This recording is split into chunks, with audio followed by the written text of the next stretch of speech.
Stock మార్కెట్లలో blood bath, black Monday, black ఫ్రైడేలనే పదం ఇప్పుడు సర్వసాధారణంగా మారిపోయాయి.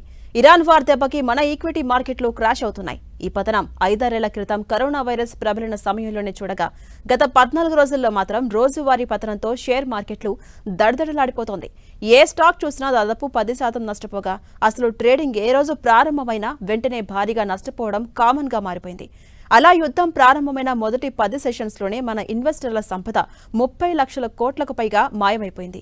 అందుకే ఇప్పట్లో ఈ ట్రేడింగ్, ఇన్వెస్ట్మెంట్ అనే పదాల జోలికే వెళ్లవద్దని ఎక్స్పర్ట్స్ హెచ్చరిస్తున్నారు. స్టాక్ మార్కెట్లలో డౌన్ ట్రెండ్ కొనసాగుతోంది. ఈ వీకెండ్లో ఫ్రెష్గా ఇన్వెస్టర్ల సంపద దాదాపు 10,24,000 కోట్లు మాయమైంది. ఫిబ్రవరి 27న బీఎస్ఈ లిస్టెడ్ కంపెనీల మార్కెట్ క్యాపిటలైజేషన్ 463 లక్షల కోట్లుగా ఉండగా ప్రస్తుతం బీఎస్ఈలో ఇన్వెస్టర్ల సంపద మొత్తం దాదాపు 429,82,000 కోట్లుగా ఉంది. అంటే ఓవరాల్గా చూస్తే ఈ నెలలో ఇప్పటి వరకు 33 లక్షల కోట్లు ఆవిరైనట్టయింది. అలాగే మన మార్కెట్లలో ఎఫ్ఐఐలు పెట్టుబడులు కూడా భారీగా తగ్గాయి. ఈ ఒక్క నెలలోనే దాదాపు 52 లక్షల కోట్ల విలువైన పెట్టుబడులను ఎఫ్ఐఐలు ఉపసంహరించుకుంటున్నారు. ఇక షార్ట్ టర్మ్లో స్టాక్ మార్కెట్లో వోలటాలిటీ ఎక్కువగా ఉంటుందని మార్కెట్ ఎక్స్పర్ట్స్ సజెస్ట్ చేస్తూ ఉన్నారు. యుద్ధం ముగిస్తే మార్కెట్ వేగంగా కోలుకుంటుందని, అందుకే లాంగ్ టర్మ్ ఇన్వెస్టర్లు బై ఆన్ డిప్ పద్ధతిలో పెట్టుబడులు పెట్టాలని సూచిస్తున్నారు. గతంలో రష్యా యుక్రెయిన్ యుద్ధ సమయంలోనూ మార్కెట్లు ఇలాగే పడిపోయాయని, ఆ తర్వాత వేగంగా కోలుకొని ఆల్ టైమ్ గరిష్టానికి చేరుకున్నాయని ఎక్స్పర్ట్స్ గుర్తు చేస్తున్నారు. యుద్ధం సుదీర్ఘకాలం కొనసాగితే ప్రపంచ ఆర్థిక సంక్షోభం వచ్చే ప్రమాదం ఉందని మరికొంతమంది ఆర్థిక నిపుణులు ఆందోళన వ్యక్తం చేస్తున్నారు. ఇక స్టాక్ మార్కెట్ ఫ్యూచర్ ట్రెండ్స్ పై పూర్తి సమాచారం అందించేందుకు ముంబై నుంచి ప్రస్తుతం జూమ్ లో అందుబాటులో ఉన్నారు మార్కెట్ అనలిస్ట్ క్రాంతి బత్తిని గారు. వారితో మాట్లాడదాం, తెలుసుకుందాం. నమస్తే క్రాంతి గారు. నమస్తే అండి. క్రాంతి గారు, చెప్పండి, వార్ మొదలైన తర్వాత దేశీయ ఇన్వెస్టర్లు తీవ్ర ఒత్తిడికి లోనవుతున్నారు. అంటే గత 14 రోజుల్లో 33 లక్షలకు పైగా ఇన్వెస్టర్ల సంపద ఆవిరైపోయింది. ఈ వారం కూడా మన మార్కెట్లు భారీగా నష్టపోయాయి. ఓవరాల్ గా ఈ ట్రెండ్ ను మీరు ఎలా విశ్లేషిస్తారు? ప్రస్తుతానికి మనం చూసినట్లయితే మార్కెట్స్ మీరు చెప్పినట్లే లాస్ట్ 14 ట్రేడింగ్ సెషన్స్ నుంచి మార్కెట్స్ ఒక డౌన్ ట్రెండ్ లోనే ఉంటాం మనం చూస్తున్నాం. ప్రధానంగా చూసినట్లయితే ఎప్పుడైతే గ్లోబల్ క్రూడ్ ఆయిల్ ప్రైసెస్ మనం అనూహ్యంగా $60 నుంచి లాస్ట్ 15 days లో ఆల్మోస్ట్ $120 కి టచ్ అయ్యి ప్రస్తుతం $100 కి ట్రేడ్ అవుతూ ఉండటంతో ప్రస్తుతం మన ఇండియన్ ఎకానమీ మీద మీడియం టు షార్ట్ టర్మ్ లో ఈ క్రూడ్ ఆయిల్ ప్రెషర్ అనేది ఎక్కువ ఉండటానికి క్లియర్ కట్ గా అవకాశాలు ఉన్నాయి. అది మనం చూస్తున్నాం కూడా. సో ఆ ప్రభావంతో ప్రస్తుతం మార్కెట్స్ మీద ఎక్కువ సెల్లింగ్ ప్రెషర్ అనేది ఉంది. ఈ క్రూడ్ ఆయిల్ ప్రైసెస్ కనుక ఇట్లనే గరిష్ట స్థాయికి చేరి ప్రొలాంగ్డ్ గా గనక ఉంటే గనక మార్కెట్స్ లో ఒక సెల్లింగ్ ప్రెషర్ అనేది ప్రస్తుతం ఉంది. అంతేకాకుండా మార్కెట్స్ ఎప్పుడు అన్సర్టనిటీని లైక్ చేయవు. అంతేకాకుండా జియో పొలిటికల్ ఎస్కలేషన్స్ అనేవి మార్కెట్స్ కి ఒక ప్రతికూల అంశం కింద మీడియం టు షార్ట్ టర్మ్ లో ఉంటాయి.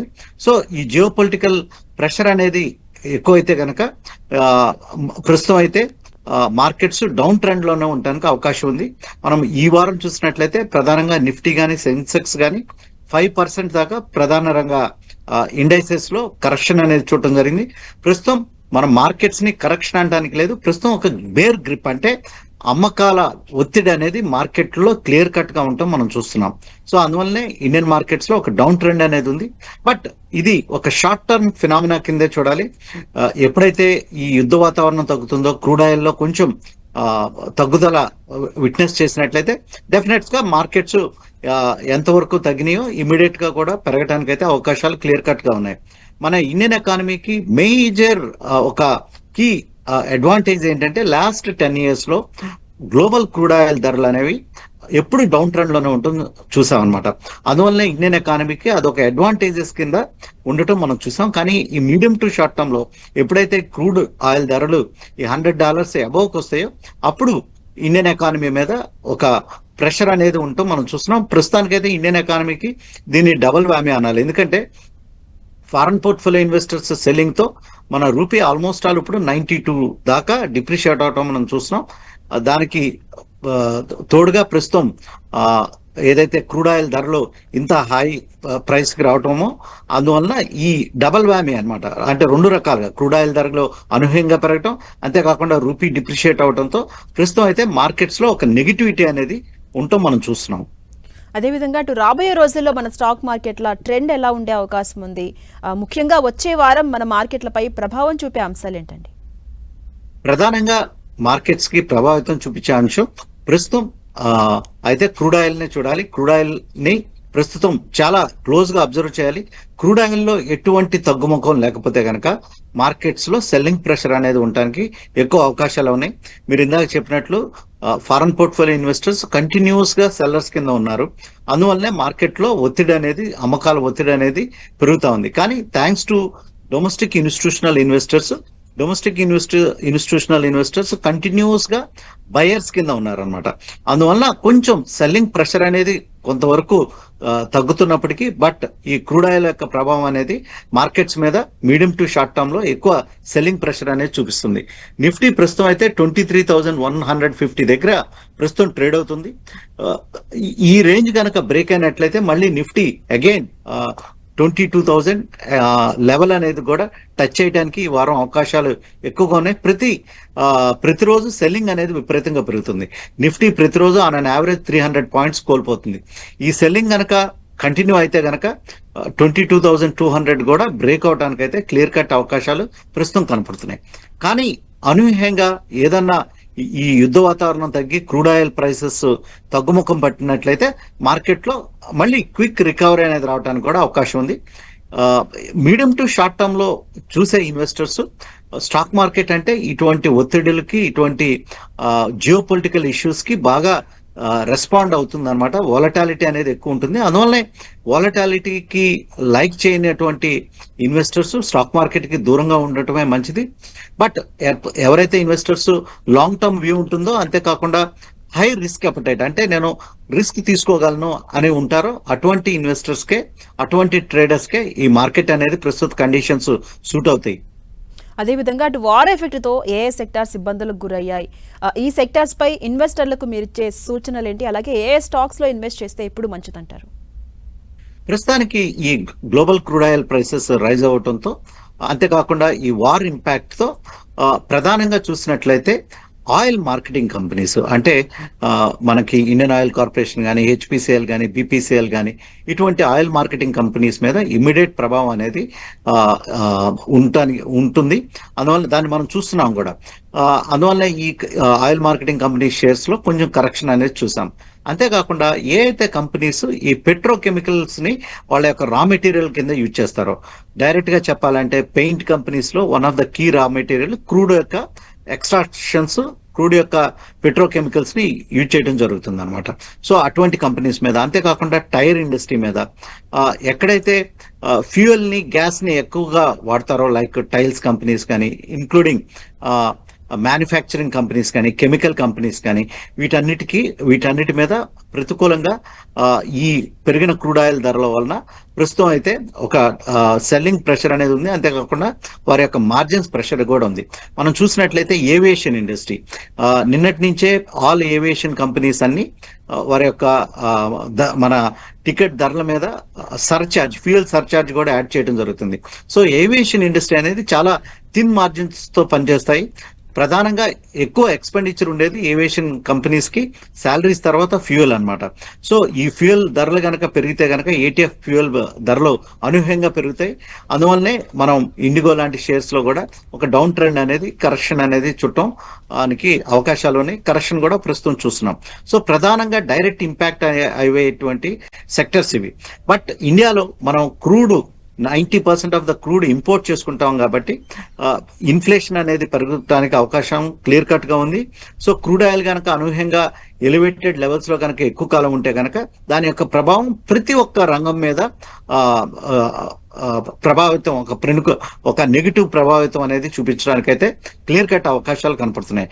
ప్రస్తుతం మనకు ఉన్న ఛాలెంజ్ క్రూడ్ ఆయిల్ ధరలు కనుక తగ్గితే గనక ఒక పాజిటివిటీ ఉంటుంది. లేకపోతే క్రూడ్ ఆయిల్ ధరలు అనూహ్యంగా పెరిగినట్లయితే ఇండియన్ ఎకానమీ మీద మీడియం టు షార్ట్ టర్మ్ లో ఒక ప్రతికూల అంశం కింద ప్రస్తుతం చూడాలి. కానీ ఇన్వెస్టర్స్ ఒకటి గుర్తుపెట్టుకోవాలి, ప్రస్తుతం ఇది మీడియం టు షార్ట్ టర్మ్ ఫినామినానే. ఎందుకంటే వరల్డ్ లో ప్రస్తుతం హైయెస్ట్ క్రూడ్ ఆయిల్ రిజర్వ్స్ ఉండటం మనం చూస్తున్నాం. అంతేకాకుండా ప్రొడక్షన్ లెవెల్స్ కూడా హైయెస్ట్ గా ఉండటం ప్రస్తుతం చూస్తున్నాం. ఇది ఈ Gulf of Hormuz straight of Hormuz and Persian Gulf లో ఉన్నటువంటి ఈ యుద్ధ వాతావరణం ప్రభావంతో సప్లై చైన్ బాటిల్ నెక్స్ అనేవి ఇవి దెబ్బతింటడంతో ప్రస్తుతం లాజిస్టిక్స్ ప్రాబ్లం కిందనే ప్రస్తుతం చూడాలి. ఎక్కడ ఇంత మటుకి ప్రొడక్షన్ ప్రాబ్లమ్స్ అయితే ఎక్కడ లేవు. ఎనఫ్ ఆయిల్ రిజర్వ్స్ ఉన్నాయి. అందువల్ల లాంగ్ టర్మ్ లో క్రూడ్ ఆయిల్ ప్రైసెస్ మళ్ళీ తిరిగి తగ్గుముఖం పడడానికి అవకాశం ఉంది. On an average $60 to $70 per barrel కి లాంగ్ టర్మ్ లో క్రూడ్ ఆయిల్ ప్రైసెస్ తిరిగి రావడానికి క్లియర్ కట్ అవకాశాలు కనపడుతున్నాయి. అందువల్ల ప్రస్తుతం ఇది షార్ట్ టర్మ్ ఫినామినా కింద చూడాలి. లాంగ్ టర్మ్ లో అయితే క్రూడ్ ఆయిల్ ధరలు మళ్ళీ తగ్గుముఖం పడడానికి అవకాశం ఉంది. ఈ యుద్ధ వాతావరణం ఇదంతా తగ్గిపోతే కనుక మళ్ళీ క్రూడ్ ఆయిల్ ధరలు మళ్ళీ తిరిగి వెనక్కి రావడానికి అవకాశం ఉంది. సో అప్పుడు మన ఇన్ఫ్లేషన్ కూడా తగ్గి మళ్ళీ ఎకానమీ ఒక డెవలప్మెంట్ ఫేజ్ లోకి రావడానికి క్లియర్ కట్ అవకాశాలు అయితే ప్రస్తుతం కనపడుతున్నాయి. క్రూడ్ కానీ యుద్ధ వాతావరణం ఇట్లనే ఉంటే కనుక ఇన్వెస్టర్స్ ప్రధాన రంగ షేర్లు అయినటువంటి హెల్త్ కేర్, ఇది డొమెస్టిక్ ఓరియంటెడ్ సెక్టర్ అన్నమాట. సో హెల్త్ కేర్ స్టాక్స్ లో మీడియం టు షార్ట్ టర్మ్ లో ఇన్వెస్టర్స్ ఇన్వెస్ట్ చేయడానికి అనుకూలంగా చూడాలి. అంతేకాకుండా domestic infrastructure, capital goods and engineering companies లో ఈ సెక్టర్స్ లో కనుక ఇన్వెస్ట్ చేసినట్లయితే ఇన్వెస్టర్స్ కి మీడియం టు షార్ట్ టర్మ్ లో కొంచెం ఈ పెరుగుతున్నటువంటి గ్లోబల్ క్రూడ్ ఆయిల్, అంతేకాకుండా యుద్ధ వాతావరణం నుంచి ఇన్సులేటెడ్ గా ఉండే సెక్టర్స్ ప్రస్తుతం హెల్త్ కేర్, అంతేకాకుండా ఇన్ఫ్రాస్ట్రక్చర్, క్యాపిటల్ గూడ్స్ ఈ రంగాలని ప్రస్తుతం చూడాలి. అని క్రాంతి గారు, గత కొంతకాలం నుంచి చూస్తున్నాం చిన్న స్టాక్స్ అనేవి పేక మెడలా కోల్పోతున్నాయి. చిన్న స్టాక్స్ పై మీ సజెషన్స్ ఏంటి? And at the same time వచ్చే వారం స్టాక్స్ కి సంబంధించి మీరు ఇచ్చే సజెషన్స్ అండ్ ఎస్టిమేషన్ చెప్పండి, ఎలా ఉండొచ్చు?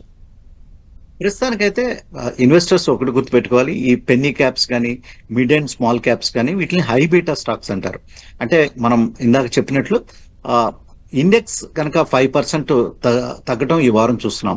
కానీ ఈ స్మాల్ అండ్ మిడ్ క్యాప్స్ కనుక చూసినట్లయితే వీటిలో ఎక్కువ హై బీటా స్టాక్స్ ఉంటాయి.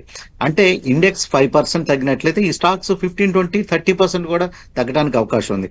సో ఆ రిస్క్ అపెటైట్ ఉంటేనే ఇటువంటి స్టాక్స్ లో ఉండటం మంచిది కింద చూడాలి. లేకపోతే ప్రధాన రంగం లార్జ్ క్యాప్ స్టాక్స్ అంటే రిలయన్స్ ఇండస్ట్రీస్ కానీ, లేకపోతే బ్యాంక్స్ లో state bank of India, HDFC bank, లేకపోతే ఎల్ఎన్టీ లాంటి స్టాక్స్, ఇటువంటి స్టాక్స్ లో ఇన్వెస్టర్స్ లార్జ్ క్యాప్ స్టాక్స్ లో ఉండటం మంచిది. ఈ స్మాల్ క్యాప్ స్టాక్స్ లో ఇన్వెస్ట్ చేసేటప్పుడు ఆ కంపెనీ ఏం చేస్తుంది, ప్రస్తుతం ఉన్నటువంటి ఈ యుద్ధ వాతావరణం, అంతేకాకుండా పెరుగుతున్నటువంటి ఈ క్రూడ్ ఆయిల్ ధరలు ఈ కంపెనీస్ యొక్క ఎర్నింగ్స్ ని ఏ రకంగా ప్రభావితం చేయబోతున్నాయి, అది ప్రతికూలంగా ప్రభావితం చేస్తున్నాయా లేకపోతే అనుకూలంగా ప్రభావితం చేస్తున్నాయో చూసి ఇన్వెస్టర్స్ ఆ కంపెనీ యొక్క ఫండమెంటల్స్ రికార్డ్ అనేది ఆన్ ట్రాక్ ఉండి ఈ కంపెనీ యొక్క ఎర్నింగ్స్ నెక్స్ట్ రాబోతున్నటువంటి ఒక అట్లీస్ట్ 2-3 quarters లో ఈ కంపెనీ యొక్క ఎర్నింగ్స్ పెరుగుతాయి అంటే అటువంటి స్టాక్స్ లో ఉండాలి. లేదు ఈ కంపెనీస్ యొక్క ఎర్నింగ్స్ నెక్స్ట్ 3 to 4 quarters లో బాగా నెగిటివ్ గా ఉండడానికి అవకాశం ఉందంటే అటువంటి స్టాక్స్ లో నుంచి ర్యాలీస్ ఏదైనా వచ్చినప్పుడు ఎగ్జిట్ అవడమే మంచిది. లేదు నాకు రిస్క్ అపెటైట్ ఉంది అంటే కనుక ఈ స్టాక్స్ నుంచి వేరే మంచి స్టాక్స్ వెళ్ళటానికి చూడాలి ఇన్వెస్టర్స్. వచ్చే వారం మనం చూసినట్లయితే మార్కెట్స్ లో ప్రస్తుతం 22,000 లెవెల్ కనుక నిఫ్టీ 22,500 ఈ రేంజ్ ఒక సపోర్ట్ రేంజ్ కింద చూడాలి. ప్రస్తుతానికైతే 23,000 లెవెల్ చెరువులో మార్కెట్ ని మనం చూస్తున్నాం. ఈ 23,000 లెవెల్ కనుక బ్రేక్ అయినట్లయితే కనుక మళ్ళీ 22,500 అంటే ఒక 500 పాయింట్స్ నిఫ్టీకి ఒక సపోర్ట్ జోన్ కింద ఉంది. యాజ్ లాంగ్ యాజ్ మనం ప్రస్తుతం ఉన్నటువంటి ఈ బేర్ మార్కెట్ కండిషన్స్ లో నిఫ్టీ 25,000 లెవెల్ కి వచ్చేదాకా ప్రస్తుతం మార్కెట్ లో ఒక నెగిటివ్ సెంటిమెంట్ అనేది మీడియం టు షార్ట్ టర్మ్ లో ఉంటుంది. అందువల్ల ఇన్వెస్టర్స్ కొంచెం మీడియం టు షార్ట్ టర్మ్ లో ఇన్వెస్ట్ చేసే ఇన్వెస్టర్స్ కొంచెం జాగ్రత్తగా ఉండాలి. ఎవరైతే ఇన్వెస్టర్స్ నేను 2 to 3 years టైం హొరైజన్ లో ఇన్వెస్ట్ చేస్తాను, కొంచెం ప్రస్తుతం ఉన్నటువంటి వాలటాలిటీకి నేను భయపడను అనుకున్నటువంటి ఇన్వెస్టర్సే ప్రస్తుత మార్కెట్ కండిషన్స్ లో ఇన్వెస్ట్ చేయాలి. అండ్ క్రాంతి గారు, what about gold and silver trend వచ్చే వారం దీని ఎఫెక్ట్ ఎలా ఉండొచ్చు అంటారు? ప్రస్తుతం మనం చూసినట్లయితే లాస్ట్ 45 డేస్ కనుక చూసినట్లయితే మనం సిల్వర్ లో కానీ గోల్డ్ లో కానీ ఒక హైట్ అండ్ యాక్టివిటీ చూసాం. ఈ సంవత్సరం 2026 లో ఇయర్ టు డేట్ కనుక పెర్ఫార్మెన్స్ చేసినటువంటి ఎసెట్ క్లాస్ కనుక చూస్తే అది సిల్వర్ గోల్డ్. కానీ మనం చూస్తున్నటువంటి ఈ డైనమిక్ వరల్డ్ లో ప్రస్తుతం సిల్వర్ గోల్డ్ కూడా బాగా కరెక్ట్ అవటం మనం చూస్తున్నాం. ఏదైతే సిల్వర్ పర్ కేజీ $4,20,000 4,20,000 రూపీస్కి వెళ్ళి మళ్ళీ కరెక్ట్ అవటం మనం చూస్తున్నాం. ఈ వారం డాలర్ ప్రస్తుతం స్ట్రెంగ్థన్ అవుతూ ఉండటంతో సిల్వర్ అండ్ గోల్డ్ ప్రస్తుతం ఒక కన్సాలిడేషన్ ఫేజ్ లో ఉన్నాయి. నార్మల్ గా ఇన్వెస్టర్స్ ప్రధానంగా చూసేటువంటి అంశం ఏంటంటే గోల్డ్ ని ఒక సేఫ్ హెవెన్ కింద చూస్తారు. ఎప్పుడైతే ఈ global geopolitical environment, geopolitical crisis ఎప్పుడైతే పెరుగుతాయో, టెన్షన్స్ ఎప్పుడైతే పెరుగుతాయో నార్మల్ గా గోల్డ్ యొక్క ధర అనేది పెరుగుతూ ఉంటుంది. కానీ ప్రస్తుతం క్రూడ్ ఆయిల్ ధరలు కూడా పెరుగుతూ ఉండటంతో crude oil dollar denominated asset, అందువలన ప్రస్తుతం డాలర్ స్ట్రెంగ్థన్ అవుతూ ఉండటంతో ప్రస్తుతం గోల్డ్ అండ్ సిల్వర్ బోత్ ఒక కన్సాలిడేషన్ ఫేజ్ లోనే ఉన్నాయి. ఇన్వెస్టర్స్ ఎవరైతే లాంగ్ టర్మ్ లో ఇన్వెస్ట్ చేద్దాం అనుకుంటారో అటువంటి ఇన్వెస్టర్స్ గోల్డ్ ని సిల్వర్ ని ఒక డిప్స్ లో యాడ్ చేయాలి. ఎందుకంటే ప్రస్తుతం మనం చూస్తున్నటువంటి ఈ trading activity gold and silver లో చూసినట్లయితే ఒక 10-15 years back gold and silver ఎక్కువ ఫిజికల్ మార్కెట్ కింద ఉంటాం మనం చూసేవాళ్ళం. ప్రస్తుతం సెంట్రల్ బ్యాంక్స్ గోల్డ్ ని పర్చేజ్ చేయటం, అంతేకాకుండా ఈ ఈటీఎఫ్స్ ఎక్స్చేంజ్ ట్రేడెడ్ ఫండ్స్ అనేవి ప్రాముఖ్యత బాగా పాపులారిటీ తీసుకుంటాం మనం చూసాం లాస్ట్ 5 to 6 ఇయర్స్ లో. సో ఈ ఎక్స్చేంజ్ ట్రేడెడ్ ఫండ్స్ లో ఇన్వెస్టర్స్ నార్మల్ గా ధరలు పెరిగినప్పుడు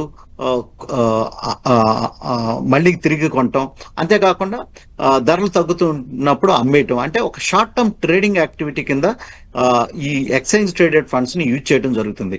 అందువల్లనే మనం సిల్వర్ అండ్ గోల్డ్ లో కూడా ప్రస్తుతం ఒక హైట్ అండ్ వాలటాలిటీ అనేది చూస్తున్నాం. నార్మల్ గా ఇన్వెస్టర్స్ మనం చూసినట్లయితే ఈక్విటీ మార్కెట్స్ లో ఎక్కువ వాలటాలిటీ అనేది ఉంటుంది. అందువల్ల ఈక్విటీ మార్కెట్స్ కొంచెం దూరంగా ఉండండి అని నార్మల్ గా మనం ఇంటి దగ్గర చూసినట్లయితే సజెషన్స్ వస్తుంటాయి. కానీ ప్రస్తుతం ఈ గ్లోబల్ చేంజ్ ఏదైతే మనం చూసామో, ఎప్పుడైతే ఈ డిజిటల్ ట్రేడింగ్ లోకి మార్కెట్స్ వచ్చేసినాయో సిల్వర్ అండ్ గోల్డ్ లో కూడా సిమిలర్ కైండ్ ఆఫ్ వాలటాలిటీ అనేది ప్రస్తుతం మార్కెట్స్ విట్నెస్ చేస్తున్నాయి. లాంగ్ టర్మ్ లో ఇన్వెస్ట్ చేసే ఇన్వెస్టర్స్ గోల్డ్ ని స్లోగా ఒక స్టాగర్డ్ మేనర్ లో బై చేయొచ్చు. As long as dollar strengthen అవుతూ ఉంటే గనక గోల్డ్ అండ్ సిల్వర్ ప్రైసెస్ ఒక కన్సాలిడేషన్ ఫేజ్ లో $5,000 పర్ ఔన్స్ కి రేంజ్ లో ఉండడానికి అవకాశం ఉంది. రైట్, థ్యాంక్ యూ క్రాంతి గారు.